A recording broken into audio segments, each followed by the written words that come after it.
Welcome to our channel. In this video I will show you how to find list of message alerts and change message notification sound on XIAOMI Pad 8 Pro.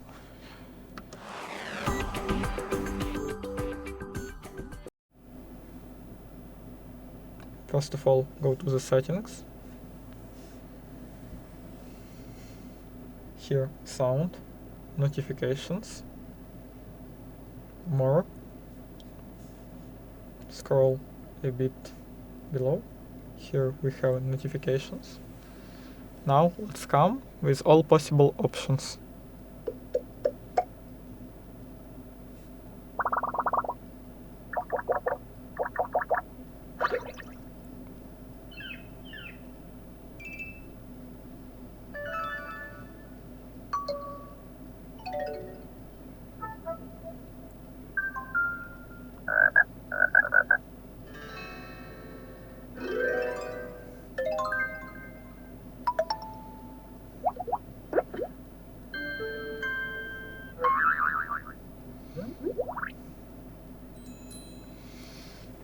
That's all.